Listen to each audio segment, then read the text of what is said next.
नमस्कार. शंखनाद न्यूज चॅनलच्या विशेष मुलाखत या कार्यक्रमात मी सुनील कुहीकर आपलं स्वागत करतो. आज आपल्या सोबत आहेत डॉक्टर प्रवीण महाजन, नागपुरातले पाणी आणि सिंचन या विषयातले तज्ञ, अभ्यासक आणि एका वेगळ्या भाषेत बोलायचं झालं तर खऱ्या अर्थाने कार्यकर्ते. आज त्यांच्याकडनं आपण वेगवेगळ्या विषयांवर माहिती जाणून घेऊ. प्रवीणजी, या कार्यक्रमात आपलं खूप खूप स्वागत.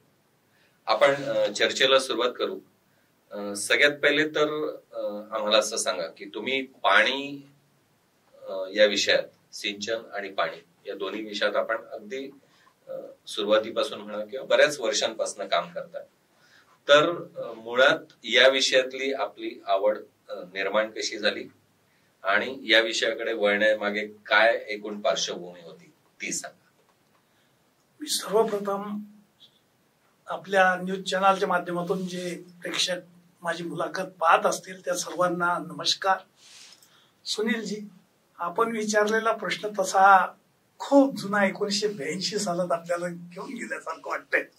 मी जेव्हा पोटार्थी म्हणून नागपुरात आलो तेव्हा धंदा पाणी निवडत असताना काहीतरी काम धंदा करायचा. बुलढाणा विदर्भाच्या एका टोकावरून मी आलो. बुलढाणा जिल्ह्याच्या चिखली गावातून मी आलो. एक छोटस गाव. त्या गावात त्यावेळेस काही सुविधा नव्हत्या आणि तिथून मी नागपुरात जेव्हा आलो तेव्हा असा विषय केला की काहीतरी धंदा पाणी पोटपाण्याचा आपण विषय घेऊन नागपुरात आलो. मग नागपुरात आल्यानंतर काहीतरी काम शोधायचं आणि त्या शोधण्यामध्ये मग मी प्रिंटिंग लाईन मध्ये आलो.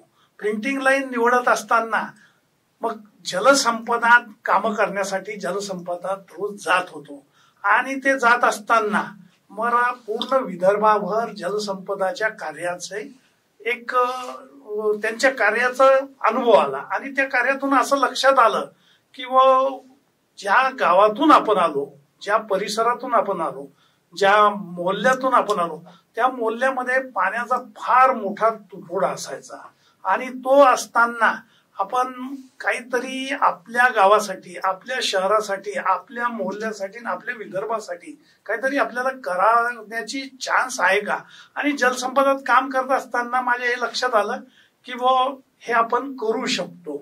मग त्यावेळी मी बऱ्याच वर्ष काम केल्यानंतर बाळासाहेब विखे पाटील, आदरणीय मोहन धारियाजी, आदरणीय माधवराव चितळेजी यांच्यासोबत काम केलं आणि या कामातून जलजागृती आणि पाण्याचं महत्व सांगता सांगता मी या भागामध्ये म्हणजे ही प्रेरणा मला जी मिळाली, ही प्रेरणा एक तर दुष्काळग्रस्त भागातून आल्यामुळे मिळाली, तसेच या सर्व मान्यवरांच्या सोबत काम करताना मला त्याच्यातून सुद्धा प्रेरणा मिळाली आणि म्हणून मी या सर्व याच्यामध्ये तसं जल क्षेत्रात काम करणं इतकं सोपं नाही. कारण म्हणजे पाण्याच्या म्हणजे वेड्याच्या कारखान्यात काम केल्यासारखं जलक्षेत्रात काम करणं आहे. किती काम केलं तरी त्या कामाचं खूप काही कौतुक होत नाही असं हे जलक्षेत्र आहे. पण या जलक्षेत्राचं महत्वही तेवढंच आहे आणि ते महत्व बघता आपण काहीतरी करू शकतो हा आत्मविश्वास या सर्वांच्या बरोबर काम करत असताना माझा झाला आणि त्यानंतर हळूहळू मी त्या कामामध्ये लागलो. आता म्हणजे हे काम तितकं सोपं नाही हे तुम्ही आधीच सांगितलं आणि मोहन धारियांपासून तर वेगवेगळी नावं आहेत की ज्यांच्या प्रेरणेने तुम्ही हे काम सुरू केलं. तर मुळात सुरुवातीचा जो काळ होता तर ते काम नेमकं त्याचं स्वरूप कसं होतं आणि तो प्रवास कसा होत गेला. नाही, आपलं पोटार्थी म्हणून जे काम होतं ते तर व्यवसायाचं काम होतं. पोटार्थी म्हणून प्रिंटिंग प्रेस चालवत होतो. त्या जलसंपदाचे, सार्वजनिक बांधकाम विभागाचे, त्याच्यानंतर अनेक असे गव्हर्नमेंट कार्यालयाचे त्यावेळेस ही टेक्नॉलॉजी नव्हती कम्प्युटराईज आणि मग त्यावेळेस त्यांचे फॉर्म छापणे, त्यांचे टेंडर बुकलेट छापणे, त्यांचे रजिस्टर छापणे या सोबतच ते छापता छापता त्याच्यातले अनुभव येत गेले. जे मी त्यांच्यात एकरूप झालो, त्यांच्या सुखदुःखात सोबत राहू लागलो. काम धंद्याला पुढे नेताना जनतेला, शेतकऱ्याला, गावकऱ्याला पाणी मिळावे हा त्याच्या मागचा खरा उद्देश होता आणि त्या उद्देशातून काम करत राहिलो. जलसंपदाच्या माध्यमातून ते करून घेत गेलो आणि त्या याच्यामध्ये सिंचनाच्या मार्गात जे काही अडथळे येतात, शेतकऱ्यांना पाणी जे मिळण्यासाठी जे काही प्रॉब्लेम होते ते त्यांच्याबरोबर काम करत करत त्यांच्याकडून करून घेण्यात मला थोडा आनंद मिळू लागला. काम प्रसंगी मला त्यांच्याशी पंगे पण घ्यावे लागले त्यांच्याशी भांडण करावे लागले आणि त्या भांडणामुळे मला अनेक वेळा मला किंमत पण चुकवावी लागली, पण मी काम सोडले नाही, मी माघार घेतली नाही आणि मी सतत पुढे गेलो. त्याचा फायदा असा झाला की 100 कामामध्ये साधारणतः 70-80 कामं ते अधिकारी, कर्मचारी किंवा प्रशासक, मंत्रालयातील लोक हे करायला लागले आणि त्याचे फायदे जनतेला व्हायला लागले आणि त्याच्यातून मग एक समाजसेवेचा आणखीन वसा पुढे गेल्यासारखं मला वाटलं. एकूण तुमचं जलक्षेत्रातलं काम, तुम्ही आता सांगितलं तसं प्रिंटिंगच्या व्यवसायातून तो विषय पुढे जात गेला. हा प्रवास पुढे महाराष्ट्र शासनाचा पुरस्कार मिळण्यापर्यंतचा आहे. तर एकूण पाणी या विषयातली तुमची जी आवड आहे किंवा एक लगाव ज्याला म्हणता येईल की त्या विषयाबद्दलचा, तर याच्याविषयी काही सांगा.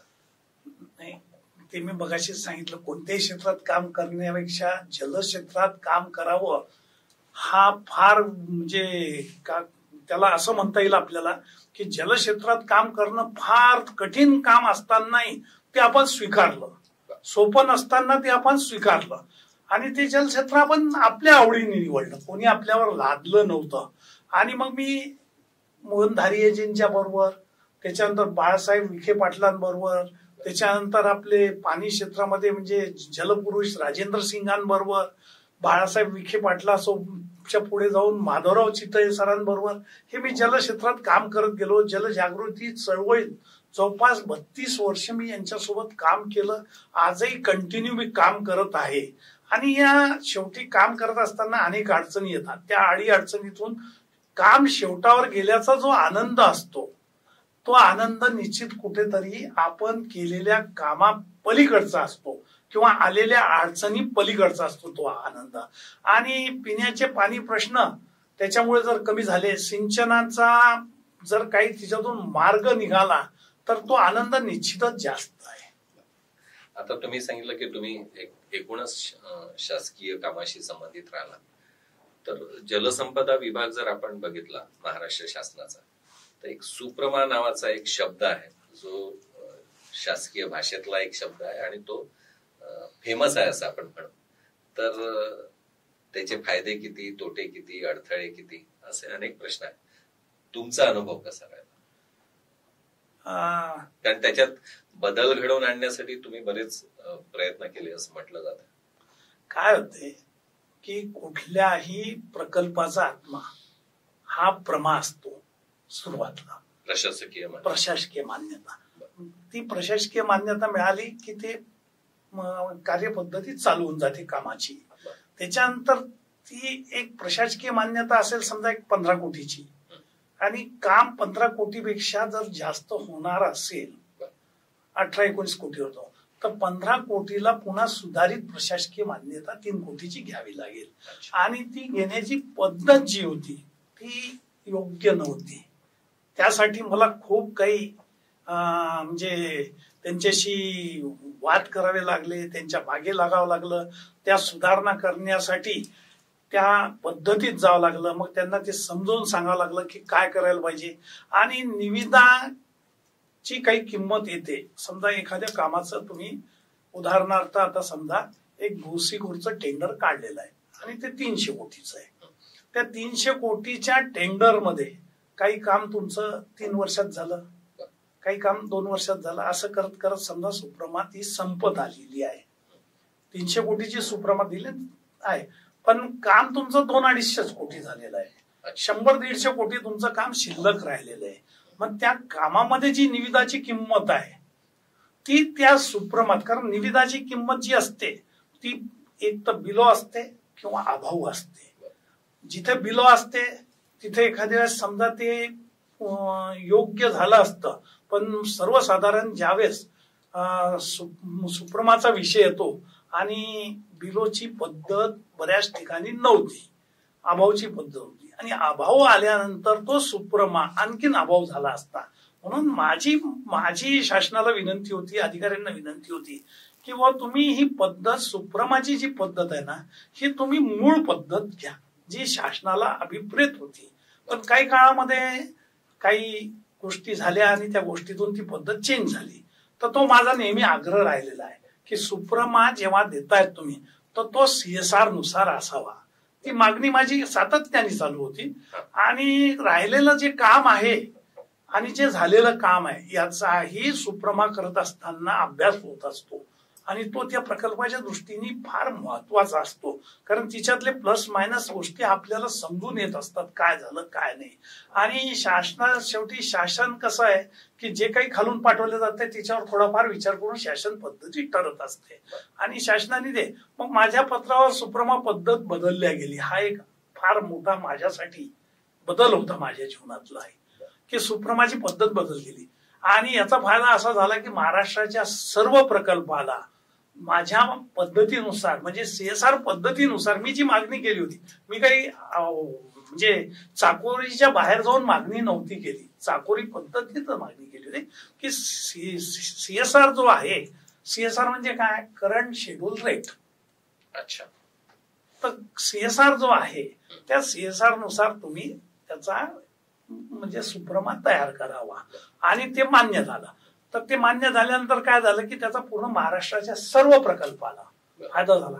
आणि सिंचन जलसंपदा विभाग आणि मधल्या काळामध्ये आज आपण जे म्हणतो किंवा अनेक नेते सांगतात, अनेक बैठकीत किंवा वर्तमानपत्रात किंवा तुमच्या माध्यमातून समोर येते की इतक्या प्रकल्पाला सुप्रमा दिली, तितक्या प्रकल्पाला सुप्रमा बहार केली. मधल्या काळात सुप्रमा गेल्या 10-15 वर्षात सुप्रमा झाल्या नव्हत्या, त्या मागच्या 5-7-10 वर्षात झाल्या. त्याचं कारण असं झालं की सुप्रमाची पद्धत इतकी चांगली तयार झाली आणि त्याच्यामुळे सुप्रमा व्हायला कुठेही प्रॉब्लेम गेला नाही. म्हणजे या सुप्रमाच्या बाबतीत मी एका सुप्रमा कमिटीच्या बैठकीत एक फार कंटाळून किंवा उद्विग्नपणे म्हणाले की एक काम करा साहेब की सुप्रमा समितीच्या अध्यक्षपदी प्रवीण महाजनांनाच नेमणूक करा, त्यांना बसवा, म्हणजे त्यांना पाहिजे तसं सुप्रमा होईल. आणि शेवटी माझा आग्रह काय होता, नियमानुसार करा. मी फक्त एक कार्यकर्ता म्हणून, एक अभ्यासक म्हणून शेवटी काय करतो, पत्रव्यवहार करतो शासनाशी आणि शासन त्याचा फायदा जनतेसाठी करत असेल माझ्या पत्रावर तर त्याचा आनंद निश्चित मला होणारच आहे. पण एखादी सरकारी पद्धत जी वर्षानुवर्ष चालत आली आहे ती बदलणे किंवा बदलवून घेणे, याचा आनंद ठीक आहे, त्रास किती झाला आणि किती अडथळे आले? सुनीलजी, माझं आयुष्यच हे अडथळ्याच्या शर्यतीतून पुढे गेलेलं आहे. मी कुठलीही मागणी केली तर पहिला विषय तर असाच येतो की प्रवीण महाजनांनी केलेली मागणी म्हणजे थोडा अभ्यास जास्त करायचा. कारण शेवटी माझी मागणी अभ्यासपूर्ण असते सगळ्यात महत्वाचं म्हणजे. आणि अभ्यासपूर्ण मागणी असल्यामुळे त्यांना माझ्यामुळे अभ्यास करावा लागतो आणि शेवटी अभ्यास करत असताना त्यांना जो त्रास होतो तो त्या त्रासाचं रूपांतर मला पण होते, मला तो त्रास होतो आणि नॅचरल आहे ते, काही खूप काही नाही, जगावेगळं काही नाही आहे. कारण एखाद्याला आपण जर त्रास दिला तर त्याचा त्रास आपल्याला होणार हे आपल्याला अपेक्षित आहे. पण आपला जो त्रास आहे तो सामाजिक समीकरणातला आहे, लोकांसाठीचा आहे, शेतकऱ्यांसाठीचा आहे, पाणी क्षेत्रामध्ये पाणी वाचावं म्हणून आहे. त्याच्यामुळे तिच्यामध्ये तो त्रास मान्यता अर्थाने, उलट आमचं तर असं मत आहे जेवढं आमच्या पत्रावर जेवढे काही पॉइंट काढले जातील, जेवढे काही आमच्या विरोधात उभे राहतील आणि जेवढा आम्हाला त्रास देतील ती आमची स्वतःची यशस्वीतेची खात्री असं आमचं म्हणणं आहे. कारण याच्यामध्ये अभ्यास करावा लागतो हे जसं तुम्ही म्हटलं, पण त्याच्या पलीकडे कुठेतरी एक हितसंबंधांना पण बाधा पोचते आणि त्याच्यामुळे ही ती प्रचलित पद्धत बदलायची म्हणजे कुठेतरी कटकट आहे असं वाटायला लागते शासकीय व्यवस्थेला. तर स्वाभाविकपणे त्याच्यामुळे अडथळे आलेले असणार. एक पाणी विषयात काम करत असताना अलीकडचा एक विषय जो तुम्ही गेल्या काही वर्षांमध्ये हाती घेतला आहे, जो विदर्भाच्या एका टोकापासून दुसऱ्या टोकाला जोडणारा वैनगंगा नळगंगा नदी जोड प्रकल्प आहे. बऱ्याच वर्षांपूर्वी तुम्ही ती मागणी केलेली होती. त्या मागणी मागची पार्श्वभूमी आणि त्याच्या मागची कारण आणि त्याची आत्ताची त्या मागणीची आत्ताची स्थिती याच्याबाबत सांगा. विदर्भाला सुजलाम सुफलाम करणारा हा माझ्या मनातला ड्रीम प्रकल्प आहे वैनगंगा नळगंगा नदी जोड प्रकल्प. आणि या प्रकल्पासाठी हा प्रकल्प माझ्या मनात कसा आला, एकदा तो प्रकल्प नेमका काय आहे ते, हा प्रकल्प माझ्या मनात कसा आला, हा प्रकल्प माझ्या मनात येण्याचं कारण असं की मी ज्या बुलढाणा जिल्ह्यातून येतो त्या बुलढाणा जिल्ह्यात पावसाळ्याच्या म्हणजे साधारणतः पावसाळा जून मध्ये चालू होतो असं म्हणतो, पण ऑगस्ट सप्टेंबर मध्ये पर्यंत पाणी मिळत नाही प्यायला. 3-3, 4-4 घंटे पाण्यासाठी बाहेर जाऊन पाणी आणावं लागतं. 8-8, 10-10 फूट गड्ड्यामध्ये उतरून पाणी म्हणजे उचलून घरात न्यावं लागते.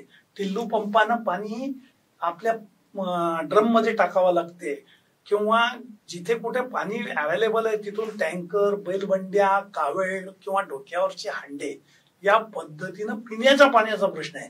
जिथे पिण्याच्याच पाण्याचा प्रश्न आहे तिथे शेतीसाठी पाणी असण्याचं काही कारणच नाही. आणि जे पाणी आहे ते किती शुद्ध आहे अशुद्ध आहे तो नंतरचा विषय आहे. उपलब्ध पाणीच नाहीये. त्याच्यामुळे ते पाणी पिण्यासाठी पाणी नाही अशा एरियातून मी येतोय. मग शेतीला पाणी नाही, तिथे रोगराई आहे. असं करत करत माझा जो 40 वर्षाचा जलसंपदातला प्रवास आहे आणि त्या प्रवासामध्ये मी पूर्ण विदर्भामध्ये काम करत असताना पूर्व विदर्भ आणि पश्चिम विदर्भ माझं जाणं येणं होतं. तर पश्चिम विदर्भ आणि पूर्व विदर्भात थोडंफार पाणी आहे. पश्चिम विदर्भात बऱ्याच ठिकाणी 7 जिल्ह्यामध्ये पाणी नाही. तर ही जी परिस्थिती होती ही एक तर असमतोलवाली परिस्थिती होती. प्रकल्प चालू होऊन सुद्धा 30-40 वर्ष प्रकल्प पूर्ण झाले नव्हते ही परिस्थिती आहे. आणि त्या प्रकल्पातून जे काही पाणी मिळणार होतं ते पूर्ण या जिल्ह्यांना पुरणारं पाणी नव्हतं, या जनतेला पुरणारं पाणी नव्हतं. आणि हा सगळा अभ्यास करत असताना कुठेतरी नदी जोड प्रकल्प हा फायद्याचा असेल. आणि शेवटी सध्याच्या घटकेला ज्या पद्धतीनं पावसाळा चालू आहे, आता आपण पाहतोय आज रोज की पाऊस कसा येतोय. म्हणजे 2 घंट्यात 200 mm पाणी पाऊस पडून जातोय, धोधो पाऊस येतो, धोधो वाहून जातोय. पाऊस आहे, दिवस कमी झालेले आहे पावसाळ्याचे.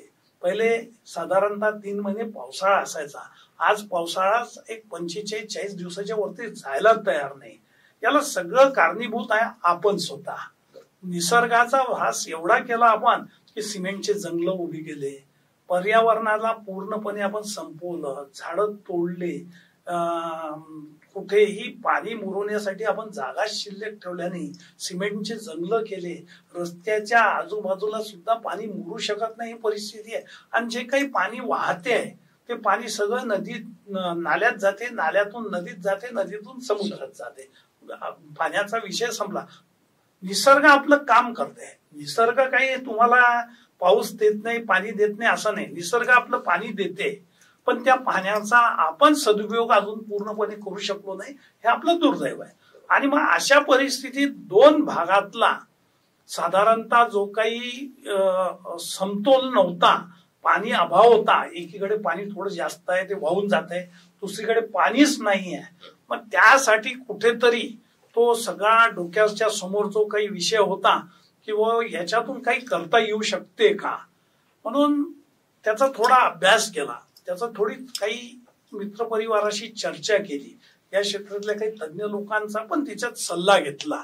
आणि मग असं लक्षात आलं की हा सगळा पाण्याचा माहितीपट मग हळूहळू आपल्या डोक्यामध्ये फिरायला लागला. आणि हा फिरत असताना ज्या जिल्ह्यामध्ये पाण्याचा अभाव आहे ते सगळे जिल्हे असे डोळ्यासमोर जायचे. यवतमाळ, अकोला, अमरावती, बुलढाणा असं सगळं सातत्याने दिसायचं.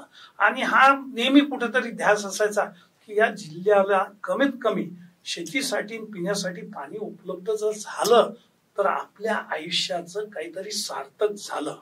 आपण ज्या जिल्ह्यातून आलो, ज्या भागातून आलो, कारण बुलढाणा, अकोला, अमरावती असं एकच जिल्हा समजवतो आम्ही त्यावेळेस की म्हणजे नागपूर सारखं नव्हतं. म्हणजे अमरावती हा आमचा सगळा मार्केटिंगचा भाग होता, अकोला किराणा मार्केट होतं, बुलढाणा जिल्हा हा मागासलेला जिल्हा होता, यवतमाळ तसाही आत्महत्याग्रस्त परिसर म्हणून सगळा ओळखला जातोय, अकोल्यातला आता काही भाग वाशिम जिल्ह्यामध्ये कन्वर्ट झालेला आहे, त्यावेळेस अकोला जिल्हा वाशिमचा होता.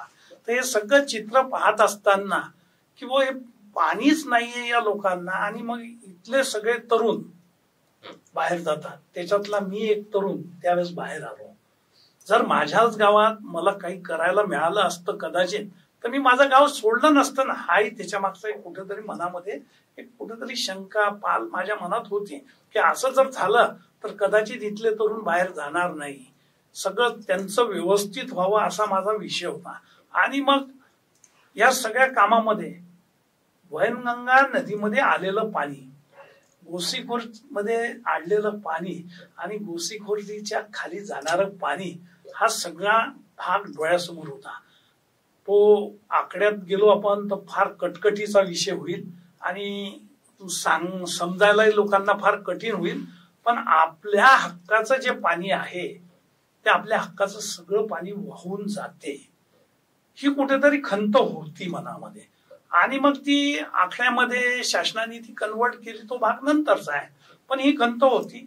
म्हणून वैनगंगा नळगंगा नदीजोड प्रकल्प याच्या एक्झॅक्टली 10 वर्षापूर्वी म्हणजे 3/11/2014 3 नोव्हेंबर 2014 माननीय देवेंद्रजींनी जेव्हा सरकार स्थापन केलं, वरते मोदीजींचं सरकार आलेलं होतं, खाली देवेंद्रजींचं सरकार आलेलं होतं.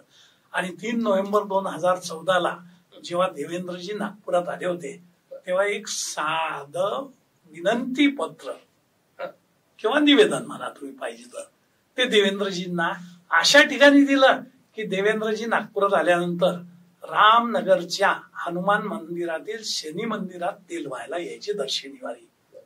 तर ते भगवंताच्या कृपेने भगवंताच्याच परिसरात माझ्या हातून भगवंतानी एक कार्य करून घेतलं असं मला आज जाणवत आहे की ही शेवटी भगवंताची इच्छा होती की या दुष्काळग्रस्त भागाला पाणी मिळावं.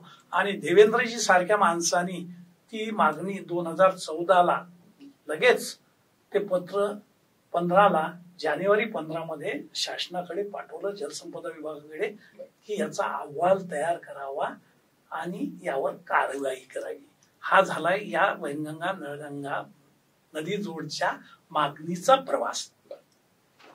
आणि पुढे त्याचं काय झालं? तुम्हाला कल्पना असेल की हा प्रकल्प जेव्हा मागणी केली त्याच्यानंतर त्याला 10 वर्ष साधारणतः म्हणजे त्याचे सर्वे करणे, त्याच्यातले जे काही अडथळे होते, पहिले तर हा प्रकल्प होईल की नाही होईल असा सगळा एकंदरीत वाद चालू होता. मग त्याच्यातली पाणी उपलब्धता विषय आला. पाणी उपलब्धता विषयासाठी आणि शासन दरबारी तुम्हाला माहिती आहे एखादा एवढा मोठा प्रकल्प करायचा म्हणजे 10 वर्ष खूप जास्त झाले. पण 2-3-4 वर्षात तो प्रकल्प त्यावेळेस मंजूर झाला असता. हाच प्रकल्प म्हणजे एक खंत सांगू शकतो मी तुमच्या माध्यमातून की हा प्रकल्प पश्चिम महाराष्ट्रात असता तर अर्धा प्रकल्प या 10 वर्षात झाला असता. पाणी क्षेत्रामध्ये पश्चिम महाराष्ट्रातले राजकीय पुढारी नेते ज्या पद्धतीने मंत्रालयात मी गेली बऱ्याच वर्षापासून काम करत असताना मंत्रालयात जात असताना मी पाहतोय की पश्चिम महाराष्ट्राचा आमदार, पश्चिम महाराष्ट्राचा पुढारी नेता, राजकीय पाठबळ असलेली व्यक्ती आपल्या क्षेत्रात पाणी कशा पद्धतीने आणता येईल आणि त्या पाण्यासाठी ते किती किती टेबल जातात हे मी माझ्या जवळून डोळ्यांनी गेल्या एक 10-12 वर्षात फार जवळून पाहिलंय. त्या मानानं आपल्याकडचं जे काही वातावरण आहे ते एवढं म्हणजे पाण्याच्या बाबतीत काही चांगलं नाही. आता हळूहळू दिसायला लागलेलं आहे पण त्यालाही माझा अजून पूर्णपणे म्हणायची हिंमत नाही की वो योग्य वातावरण तयार झालेलं आहे. पाणी एक तर मुळात नाहीच आहे. असलेल्या पाण्याचा उपयोग जो करायचा आहे तर ते पश्चिम महाराष्ट्राच्या या लोकांकडून करायला पाहिजे, शिकलं पाहिजे. या लोकांच्या कडून ते समजून घ्यायला पाहिजे. त्यांचा पाठपुरावा जो आहे ना त्या पाठपुराव्याच्या 10% पाठपुरावा आपला नाही आहे हे दुर्दैवानं खेदानं म्हणावं असं वाटते. आणि मग हे सगळं पाहत असताना की शेवटी हा प्रकल्प एवढा मोठा आहे आणि मग या प्रकल्पाचे फायदे तोटे हा सगळा अभ्यास करण्यात हे 10 वर्ष गेले. ठीक आहे, मी त्याच्याही पलीकडे जाऊन म्हणेल की देर है दुरुस्त है. म्हणून आज हा प्रकल्प ज्या पोझिशनला आहे तुमचा जो मगाचा प्रश्न होता त्या प्रश्नावर येतो की याचं पुढे काय किंवा कसा चालू आहे. तुम्हाला कल्पना असेल की मागच्या 15 दिवसापूर्वी माननीय राज्यपालांनी त्याचा मान्यता दिली. आता ही मान्यता राज्यपालाकडे खालच्या काही घटकांकडनं तपासणी अंतिम दिल्या जाते आणि आता ही मान्यता दिल्यानंतर या प्रकल्पाला येत्या काही दिवसामध्ये होऊ शकते मंत्रिमंडळाची जी बैठक असेल, लवकर जी बैठक होईल त्या बैठकीत याला प्रशासकीय मान्यता मिळाली की हा प्रकल्प मार्गी लागला किंवा सर्व अडथळ्याच्या शर्यतीतून हा प्रकल्प आता रस्त्याला लागला. हा प्रकल्प आता सांगेल. एक साधारणतः विदर्भातल्या जनतेला किंवा महाराष्ट्रातल्या जनतेला कळावं म्हणून एक माहिती तुम्ही आम्हाला सांगा की एवढं तर कळलं की पूर्व विदर्भातली वैनगंगा आणि तिकडे नळगंगा असं तुम्ही 2 गोष्टी जोडायचं म्हणताय. इकडे पाणी भरपूर आहे, इकडचं पाणी जिथे पाण्याचा अभाव आहे त्या भागात नेलं जाणार आहे. एक त्यातलं ज्या तांत्रिक बाबी आहे की साधारणतः किती किलोमीटरचा हा प्रवास असेल, किती तालुक्यांना त्याचा लाभ होईल, किती पाणी उपलब्ध होईल आणि याच्यानंतर तिकडे भरपूर पाणी असेल असं समजायचं का, असे जे काही एक सामान्य माणसाच्या मनातले प्रश्न आहेत ते मी तुमच्या समोर मांडले, त्याबाबत काही सांगा. म्हणजे आतापर्यंतच्या चर्चेत मी हे सांगितलंच की हा प्रकल्प 6 जिल्ह्यातून जाणार आहे. या 6 जिल्ह्यातून जरी जाणार आहे तरी आजूबाजूचे 3 जिल्हे आणखीन याचे डायरेक्ट इनडायरेक्ट बेनिफिट मध्ये येणार आहे. म्हणजे जवळपास हा 20 ते 25 तालुक्यापर्यंत हा प्रकल्प डायरेक्ट इनडायरेक्ट पोहोचणार आहे. आता हा प्रकल्प म्हणजे खरं काय, म्हणजे सगळ्यात महत्वाचं आहे की हा वैनगंगा नळगंगा नदी जोड हा प्रकल्प काय आहे. कारण हा मोठा पल्ला आहे, 426.5 म्हणजे आपण 427 किलोमीटर बघू, 426.5 किलोमीटरचा हा कालवा आहे. म्हणजे साधारणतः गोश्री वैनगंगेपासून तर नळगंगेपर्यंत हा जाणार आहे. तर मग हा कालवा म्हणजे काय, तर कालवा जसा आपण नेहमी पाहतो कॅनॉल ज्याला म्हणतो त्या पद्धतीचा आहे. ज्या नद्या अस्तित्वात आहे त्याच्यातून काही ठिकाणी हा जाणार आहे, काही ठिकाणी नव्याने कॅनॉल बनणार आहे, काही ठिकाणी याला पाणी उचलण्यासाठी, कारण शेवटी ग्रॅव्हिटी सगळीकडे भेटणार नाही, कुठे उंच राहणार कुठे खाली राहणार कुठे, तर ग्रॅव्हिटीनी पाणी तर जाणार नाही. मग जिथपर्यंत ग्रॅव्हिटीनी पाणी जाईल त्याच्यानंतर पाणी कसं नेणार पुढे, हा एक फार मोठा प्रश्न याच्यात होता. तर मग जवळपास तो काय करता येईल, तर मग तो काही ठिकाणी बोगदे होणार आहे, काही ठिकाणी पीडीएनच्या माध्यमातून पाणी होईल, काही ठिकाणी पंपानी पाणी पुढे उपसलं जाईल. तर हे साधारणतः एक जे मी लमसम मध्ये सांगतो 13.83 किलोमीटरचा बोगदे राहणार आहे. म्हणजे 13.83 किलोमीटरचे बोगदे म्हणजे किती मोठा बोगदा आहे हा. विदर्भामध्ये 426 किलोमीटरचा अंतर जेव्हा आपण रस्त्याने जातो, हा एक समृद्धी सारखाच प्रोजेक्ट आहे असं मला सांगावंसं वाटून राहिलं की तो आपण गाडीने जातो, हे पाणी या कॅनॉलनी जाणार आहे. तर याच्यामध्ये जवळपास 25.98 किलोमीटर अंतर बंद नलिका म्हणजे पाईपलाईन हे पाणी वहन केल्या जाणार आहे, पाणी वाहून नेल्या जाणार आहे. मग ही पाणी हे करत असताना मग पाणी किती ठिकाणी साधारणतः आपल्याला उचल करून टाकावं लागेल, तर ते 6 ठिकाणी आपल्याला पाणी उचल करून टाकावं लागणार आहे. जे जिथे कुठे पाणी आहे मग त्या पाण्यासाठी काय काय करावं लागेल, तर या 426 किलोमीटरच्या मार्गस्थ स्थळांवर म्हणजे ज्या ज्या भागातून हे 426.5 किलोमीटर हे कॅनॉल जाणार आहे किंवा पाणी जाणार आहे, मग या हे पाणी नुसतंच नेऊन फायदा पण नाही ना. कारण आपल्याला जर हे 15 ते 20 तालुके करायचे, 6 ते 7-8 जिल्हे आपल्याला त्याच्यात सामावून घ्यायचे, तर मग हे पाणी काय, मग त्या जिल्ह्यामध्ये तिथे 41 पाणी साठा तलाव तयार करण्यात येणार आहे. आणि ते चांगले मोठ्या पद्धतीचे असतील. या 41 पाणी साठा तलावामधले आपल्याला नव्याने 31 बांधावे लागणार आहे. काही नॅचरली आहेत, काही नवीन 10 आपल्या जो जुने आहे तयार, म्हणजे बेंबळासारखा तयार आहे, असे 10 आपल्या जो तयार आहे. मकर धोकडा आपल्या जो तयार आहे नागपूर जिल्ह्यामध्ये, तर असे जे आहे तर मग हे 10 जे बांधावं लागणार म्हणजे एकीचे जे आपल्याला पाणी साठ्यासाठी आहे मग ते कोणत्या जिल्ह्यात काय बुवा हाही प्रश्न लोकांच्या मनात आहे. कारण मला अनेक फोन येत असतात. तर या माध्यमातून आपण त्यांना तेही सांगू की नागपूर जिल्ह्यामध्ये सातारा, पांडेगाव, सावरगाव, खुर्सापार, त्याच्यानंतर सायकी, मकरदोकडा, पांढराबोडी, ठाणा, खैरगाव, कारगाव, खालसाना, वडगाव, आपलं वर्धेवालं वडगाव, भानसोली आणि मागली साठा अशी ही नागपूर जिल्ह्यामध्ये एवढी तलाव राहणार आहे. याच्यात ते पाणी येणार, ते पाणी टाकलं जाणार, तिथून पुढे जाणार. तर या पद्धतीचं हे सगळं आहे. मग या भागातल्या शेतकऱ्यांना तिच्यातून पाणी मिळणार. तसं मग वर्धा जिल्ह्यामध्ये कोणकोणते आहे तर वर्धा जिल्ह्यामध्ये सेल्डो आहे, जुवाडी खैरी आहे, बोरखेडी कलान आहे, तामसवाडा आहे, सुकळी आहे, वाई मलातपुरा आहे, खुरझडी आहे, वायफड आहे, दहेगाव आहे, रोठा आहे आणि मग पुढे वर्धेतून पुढे हे यवतमाळमध्ये पाणी जाणार. मग यवतमाळ जिल्ह्यात आहे बेबळा आहे, खंडाळा आहे, मग अमरावतीच्या साईडला जाणार आहे निम्न वर्धा आहे, वडगाव दिपोरी आहे, येरळगाव आहे, नांदगाव आहे, शेलगुड आहे, टाकळी कन्नड आहे, पापल आहे, खरबी आहे. मग अकोले जिल्ह्यात काटेपूर्णा, निम्न काटेपूर्णा, येलवन, सिसा, उडेगाव, चिखलगाव असे अकोले जिल्ह्यात आहे. मग बुलढाणा जिल्ह्यामध्ये कोलारी, शेलोडी आणि शेवटचा जो प्रकल्प आहे तो नळगंगा प्रकल्प आहे. अशा या नळगंगा, वैनगंगा ते नळगंगामध्ये 21 जे तलाव आहे ते 21 तलाव या कॅनॉलच्या माध्यमातून जोडल्या जाणार आहे. याच्यात पाणी आणून टाकलं जाणार आहे. मग ते पाणी किती असेल असा प्रश्न तुमच्या डोक्यात निश्चित आला असेल.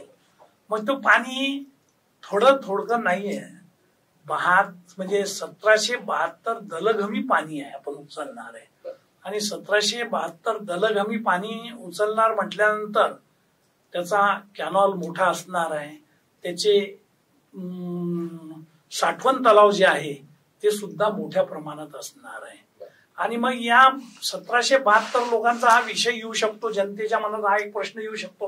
म्हणजे 1772 मध्ये सिंचनासाठी कितीच आहे, पिण्यासाठी किती आहे, उद्योगासाठी किती आहे, तर असे अनेक प्रकार त्यांच्या डोक्यात असू शकतात. तर याच्यामध्ये सिंचनासाठी सगळ्यात जास्त पाणी राखीव ठेवण्यात आलेलं आहे. 1286 दलघमी सिंचनासाठी पाणी आहे. आणि याच्यातून साधारणतः 1286 दलघमी मधून जे सिंचन होणार आहे, जे हे जरी शासकीय आकड्यानुसार सिंचन मी सांगतो तरी त्यापेक्षा जास्त सिंचन होणार आहे. शासकीय आकडे 3,71,277 हेक्टर. पण कसं असते की जेव्हा केव्हा त्या एरियामध्ये पाणी येईल तर ऑटोमॅटिक पाण्याची पातळी, जमिनीत असलेल्या पाण्याची पातळी ही वाढणार आहे. आणि ही जेव्हा वाढणार आहे तेव्हा सिंचन अनेक ठिकाणी, अनेक भागात, जो भाग या वैनगंगा, नळगंगा नदी जोडलेला नाही त्या भागातही या पाण्याचा फायदा इनडायरेक्टली होणार आहे. म्हणजे एक उदाहरण सांगायचं म्हणजे तुम्हाला आपल्या गोसीखुर्दचा बॅकवॉटर ज्या भागात आहे आज, त्या भागामध्ये गोसीखुर्दच्या बॅकवॉटरचा कुठेच उल्लेख नव्हता. ते पकडलंही गेलं नव्हतं बॅकवॉटर हे लोक वापरतील म्हणून. मध्यंतरीच्या काळामध्ये त्या भागातील लोकांचं म्हणणं असं होतं की साहेब आता आम्हाला पाणी नको आहे, पाणी आमच्याकडे मुबलक आहे, आता आम्ही जे पिकं घेऊन राहिलो या पिकाला साठवण्यासाठी आम्हाला गोडाऊनची व्यवस्था पाहिजे. एवढं पीक या बॅकवॉटरवर येऊन राहिलंय. म्हणजे प्रकल्प तयार होत असताना प्रकल्प फक्त तो त्यांच्या डीपीआर नुसार त्या भागातला अभ्यास असतो. तो अभ्यास काही म्हणजे जरी तो म्हणजे तांत्रिक असतो तरी पण त्याच्या मागे काही गोष्टी अजून जोडलेल्या असतात, तो त्या डीपीआर मध्ये नसतात. डीपीआर म्हणजे डिटेल प्रोजेक्ट रिपोर्ट. म्हणजे एखाद्या प्रकल्पाचं डीपीआर म्हणजे त्याचा प्रोजेक्ट रिपोर्ट असतो. तर हे जे आहे तर हे सिंचनासाठी असेल. मग याच्यातलं पिण्यासाठी 32 दलघमी पाणी पिण्यासाठी असेल. म्हणजे त्या भागातील जवळपास 15 ते 25 लाख लोकांना हे पाणी पिण्याची व्यवस्था या 32 दलगमीतून होणार आहे, जास्त पण कमी नाही. ज्या म्हणजे साधारणतः आता तुम्हाला माहिती आहे, आपण नागपूर म्हणा किंवा मी तुम्हाला चिखलीचं उदाहरण सांगतो, 100 ते 125 किलोमीटरवरून आजही पिण्याचं पाणी आपल्याला उचलून आणावं लागते. तर ज्या काही ग्रामपंचायत असतील, पंचायत समिती असतील, नगर परिषद असतील, महानगरपालिका असतील किंवा जे काही गावं असतील, त्या गावांच्या माध्यमामध्ये हे पाणी उचल केलं जाते आणि ते त्या गावात येते.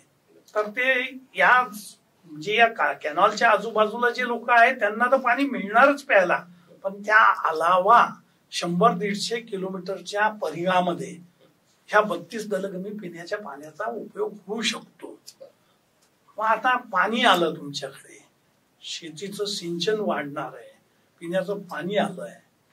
आता या 2 गोष्टीमुळे लोकांच्या अपेक्षाही वाढणार आहे आणि मग लोकांच्या अपेक्षा वाढल्यानंतर नॅचरल तिसरा पॉइंट लोकांच्या मनात येणार आहे की मग आमची रोजगार निर्मिती कशात होणार आहे.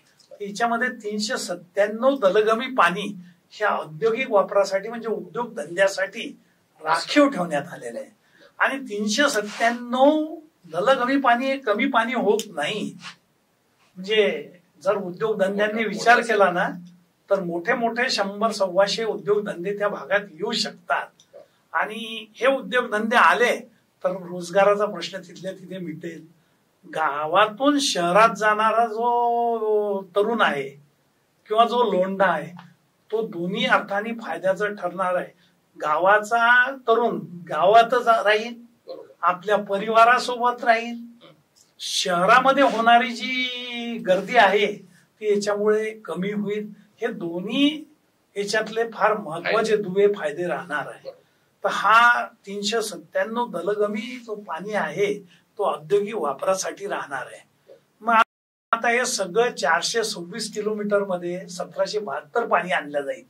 हे तर मोठे मोठे फिगर सांगितले, पण मग याचं बाष्पीभवनासाठी काय आहे, तर बाष्पीभवनाचा पण याच्यामध्ये 57 दलगमीचा अभ्यास करून आकडा पकडण्यात आला की हा पाण्याचा सगळा बाष्पीभवन होऊन अपव्यय होणार आहे.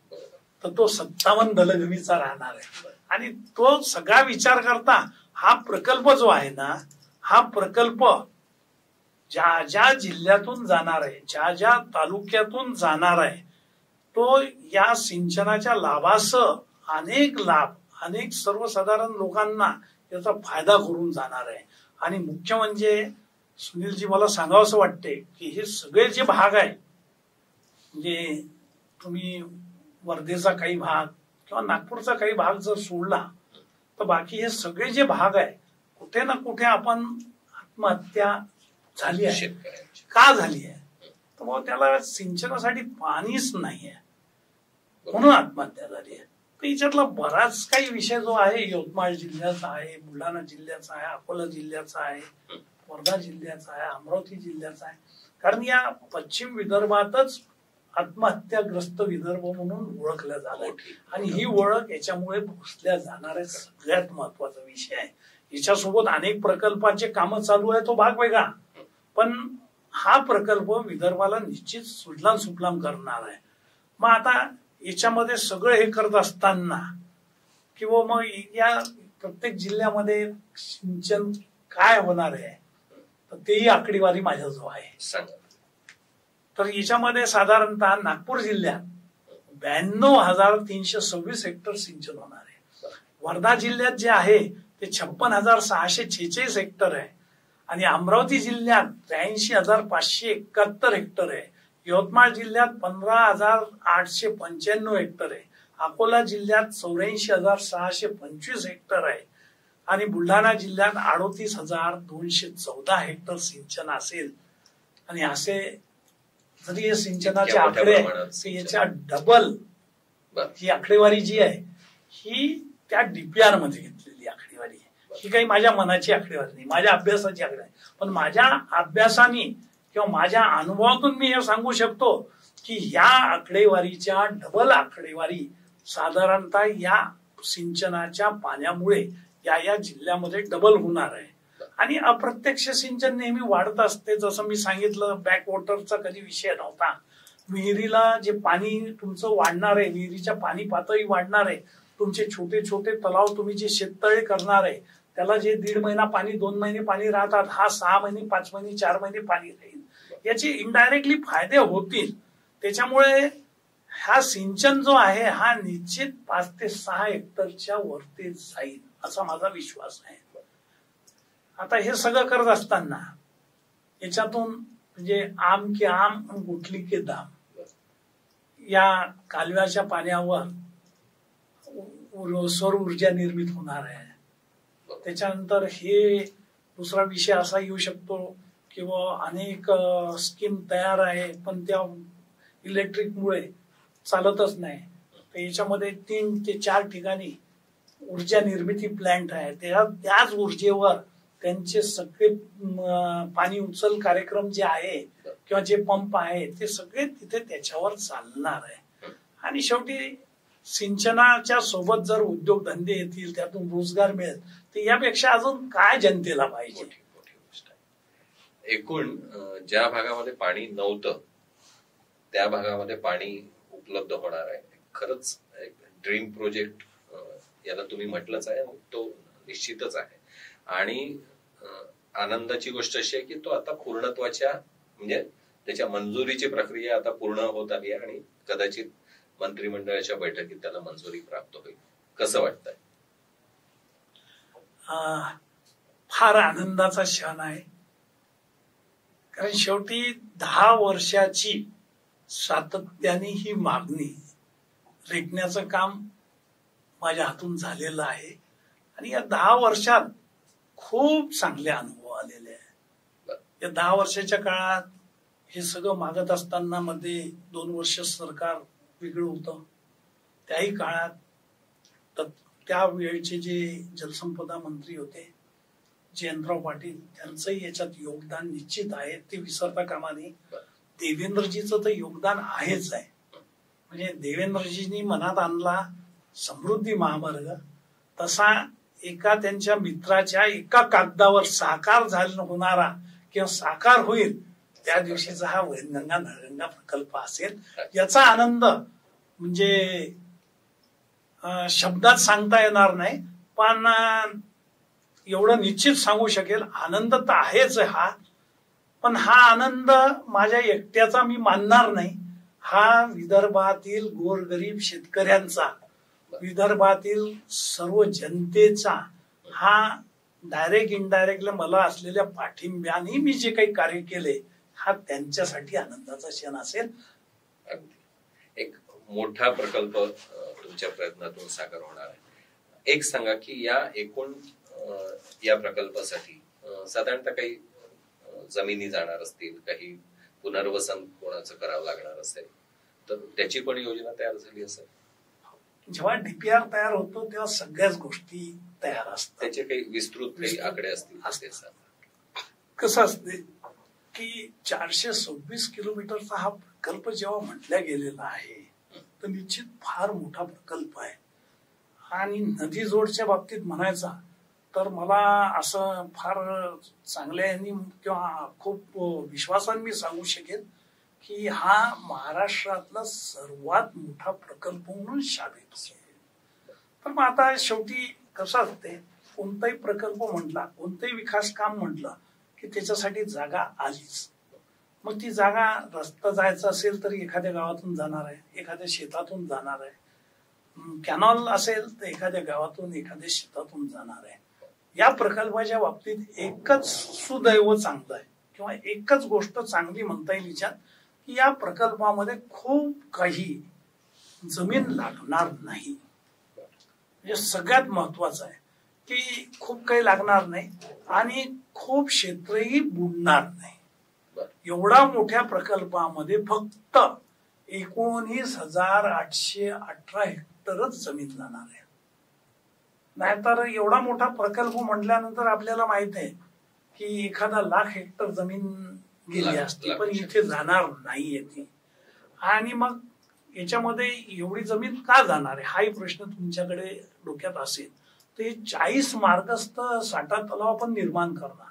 म्हणजे तलाव निर्माण करणार म्हणजे तलाव आता तुम्हाला जसं मी सांगितलं बेंबळा तलाव आहे, म्हणजे बेंबळा डॅम तयार झालेला आहे, किंवा खालच्या भागात मी मखरतोकडा म्हटलेला आहे.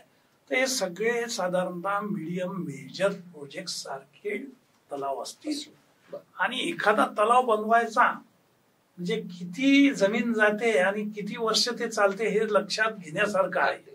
पण या प्रकल्पामध्ये फार कमी जमीन जाणार आहे.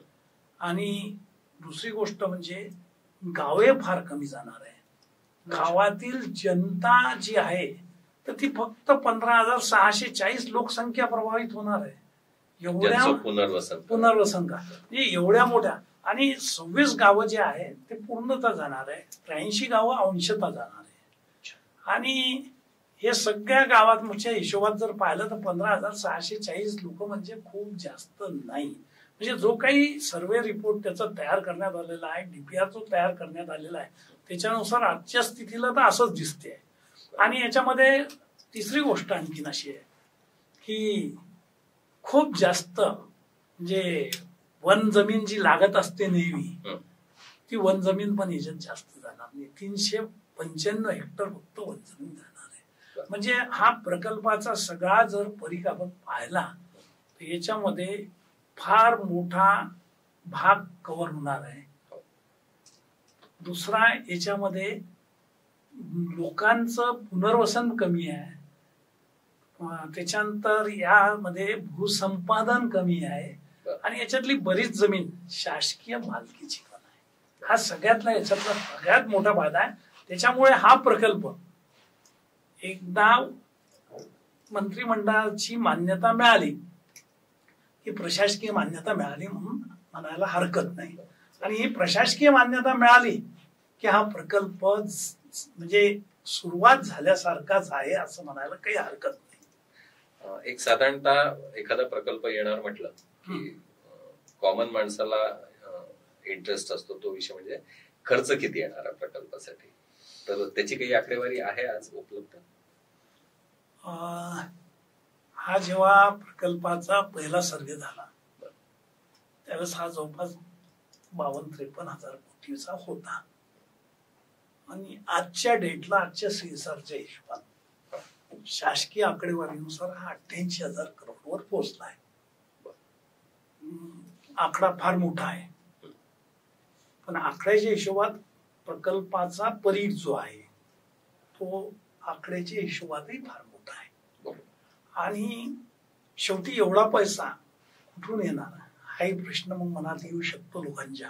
म्हणून मी पहिलेच सांगून टाकतो की या प्रकल्पासाठी हा प्रकल्प राष्ट्रीय प्रकल्प म्हणून सर्व मापदंडात बसतोय. आणि राष्ट्रीय प्रकल्प जर झाला हा तर लवकर हा मार्गी पण लागेल. याला केंद्र सरकारच्या योजनेमध्ये समाविष्ट करता येईल. केंद्राची नदीजोड योजना जी आहे याच्यातही समाविष्ट करण्यात येईल. आणि जे काही 5-7 वर्षामध्ये जसा समृद्धी झाला तोच जर याच्यासाठी मापदंड वापरण्यात जर आला तर हा साधारणतः 6-7 वर्षात पूर्ण जर झाला तर निश्चित या प्रकल्पाची किंमत सुद्धा डबल होईल. पण किंमत डबल होईल, पण या प्रकल्पाचा जो फायदा आहे त्या किमतीच्या कित्येक पट पलीकडचा असेल आणि तो जनतेच्या फायद्याचा असेल. शेवटी सरकार म्हटल्यानंतर सरकारकडनं अपेक्षा काय असते की लोकांचं भलं. तो या प्रकल्पातून लोकांचं भलं होणार आहे. आता जी स्थिती आहे या प्रकल्पाची, आता तुम्ही सांगितलं की साधारणतः मंत्रिमंडळाची मंजुरी मिळाली की हा प्रकल्प काम सुरू होईल. तर आता काय म्हणता येईल की उद्या परवा जी मंत्रिमंडळाची बैठक आहे त्याच्यात हा विषय येऊ शकतो? सुनील, सांगायला निश्चित आनंद होईल की या येत्या मंत्रिमंडळाच्या बैठकीत हा प्रकल्प मंजूर होण्याची 100% शाश्वती आहे. आणि कदाचित मी पण काल परवा काहीतरी अमरावतीचा एक पेपर चाळत होतो. त्या अमरावतीच्या पेपरमध्ये महाराष्ट्र राज्याचे उपमुख्यमंत्री माननीय देवेंद्रजी जलसंपदा मंत्री पण आहेत. त्यांनी हे त्या जाहीर सभेमध्ये सांगितलं की येत्या मंत्रिमंडळात हा प्रकल्प मंजूर होईल. त्याच्यामुळे जेव्हा ज्यांचा अधिकार आहे तेच सांगतात, तर माझ्यासारखा या क्षेत्रात जलाभ्यासक म्हणून काम करणारा कार्यकर्ता निश्चित हे सांगू शकेल की देवेंद्रजी जे बोलतात तेच होत असतं. आणि माझ्या माहितीनुसार उद्या बहुतेक मंत्रिमंडळाच्या बैठकीत 100% ही योजना मार्गी लागेल. त्यासाठी आपल्याला आणि एकूणच पश्चिम विदर्भातल्या जनतेला, एकूण विदर्भातल्या जनतेला खूप खूप शुभेच्छा आहेत. मित्रांनो, एखादा माणूस एखादं स्वप्न घेऊन निघतो, त्याच्यासाठी प्रयत्नांची पराकाष्ठा करतो आणि पूर्ण प्रयत्न करून त्या एखाद्या विषयाच्या मागे लागतो आणि तो विषय तडीस नेतो. याचं अतिशय उत्तम उदाहरण जे आहे ते वैनगंगा नळगंगा नदीजोड प्रकल्प आहे. प्रवीणजी, शंखनाथच्या निमंत्रणावरून आपण या मुलाखतीला उपस्थित झाला, आपले खूप खूप धन्यवाद. धन्यवाद. पण मी धन्यवाद तुम्हाला देण्याच्या पहिले आणखीन धन्यवाद शासनाला देऊ इच्छितो. अगदी शासनासोबत ज्या जलसंपदाच्या अधिकाऱ्यांनी या प्रकल्पावर म्हणजे खूप जीव ओतून काम केलं, त्या सर्व अधिकाऱ्यांना सुद्धा मी धन्यवाद देऊ इच्छितो. आणि अनेक ठिकाणी हा विषय चर्चेला जातो आणि या चर्चेतून मला जी ऊर्जा मिळत गेली, मला जे फोन येत गेले, मला जे काही फीडबॅक मिळतात, त्या सर्व विदर्भातील जनतेला सुद्धा मी धन्यवाद देतो. आपणास सुद्धा धन्यवाद देतो की आपल्या माध्यमातून आज हे जनतेपर्यंत जाणार आहे. त्यासाठी सुनीलजी आपला आणि शंखनाथला सुद्धा धन्यवाद. नमस्कार.